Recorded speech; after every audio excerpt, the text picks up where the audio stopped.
بسم اللہ الرحمن الرحیم۔ السلام علیکم۔ ایک نیک آدمی مروان کا باغ۔ یہ باغ صنائی یمن سے 2 فرسنگ کے فاصلے پر تھا، یعنی 11 کلومیٹر کے فاصلے پر تھا۔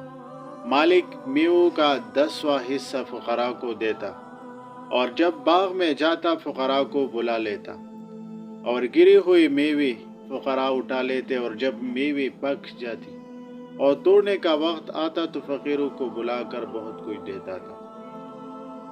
اس کی اس عمل سے اللہ تبارک و تعالیٰ نے اس کے باغ کو برکتیں دے رکھی تھی۔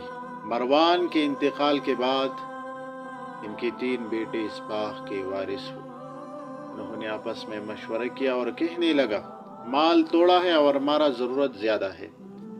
اگر ہمارا والد کے طرح ہم خیرات جاری رکھیں گے تو تنگ دست ہو جائیں گے۔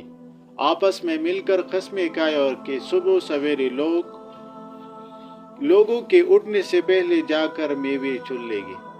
اللہ تبارک و تعالی سورۃ قلم میں ارشاد فرمایا، اذ اقسموا لیصرمنها مصبحین ولا یستثنون۔ جب انہوں نے قسم اٹھائی کہ ضرور صبح ہوتی ہی اس کھیت کو چن لے گی۔ ان کا مقصد یہ تھا کہ فقراء کے باغ کے دروازے تک پہنچنے سے ہم میوے چن لیں گے، اور انشاءاللہ بھی نہ کہا۔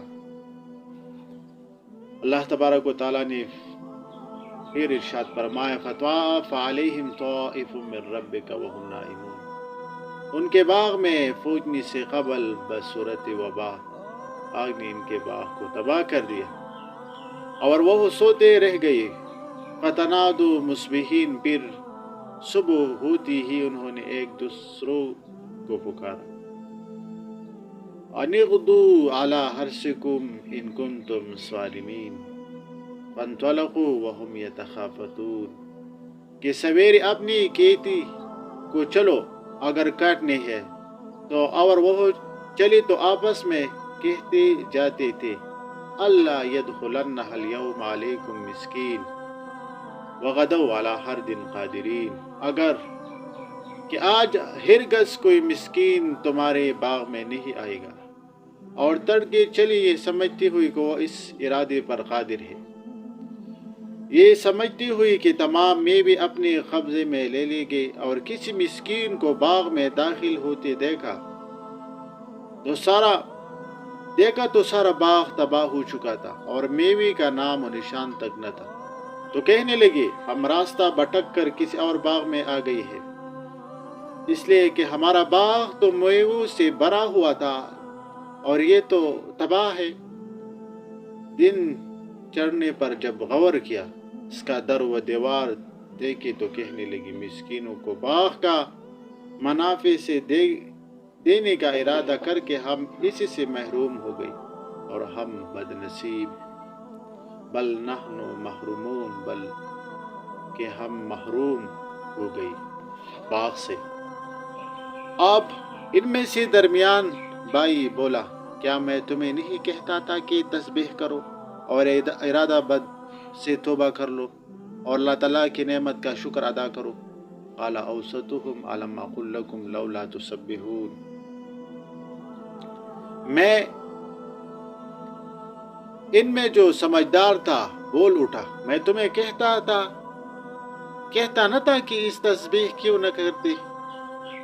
اب سب کی سمجھ میں بات آ گئی اور عقل ٹھکانے آئی کہ یہ سب کچھ ہماری بدنیتی کی وجہ سے ہے، تو بیک زبان سب نے توبہ کی۔ قالوا سبحان ربنا انا كنا ظالمین فاقبل بعضهم على بعض يتلاومون، کہنے لگی، پاک ہے ہمارا رب، بے شک ہم ہی ظالم تھے، پھر ایک دوسرے کی طرف منہ کر کے ایک دوسرے کو ملامت کرنے لگے، اور سب نے اپنے جرم کا اعتراف کر لیا اور کہنے لگے، ہم حد سے بڑھ گئی، ہم نے ظلم کیا۔ قالوا یا ویلنا انا كنا ظالمین عسى ربنا ان يبدلنا خيرا منها انا الى ربنا راغبون، اور کہنے لگے، تف ہے ہم پر، ہم سرکش تھے، امید ہے کہ ہمارا رب ہمیں اس کا بدلہ دے گا اور جو بہتر ہوگا اسی سے۔ اب ہم اپنے رب کی طرف رجوع کرنے والی ہیں۔ جب ان سب بھائیوں نے مل کر صدق دل سے توبہ کی تو اللہ تعالیٰ نے ان کے توبہ قبول فرماتے ہوئے اس کے عوض اس سے بہتر باغ عطا کیا جس کا نام باغ حیوان تھا، اور کثرت سے اس میں پیداوار ہوتی۔ اس کے پھل غریبوں اور مسکینوں میں اپنے باپ کی طرح بھی خیرات کرنے لگی۔ اللہ تبارک و تعالیٰ خیرات کرنے والوں اور زکوٰۃ سے مسکینوں کی مدد کرنے والوں کو مال میں ترقی عطا فرماتا ہے اور دین و دنیا کی بے شمار بھلائیاں نصیب فرماتا ہے اور آخرت میں مزید صلح عطا فرماتا ہے۔ اللہ تعالیٰ ہم سب کو خیرات کرنے اور زکوٰۃ ادا کرنے کا توفیق عطا فرمائے۔ وما علینا الا البلاغ المبین۔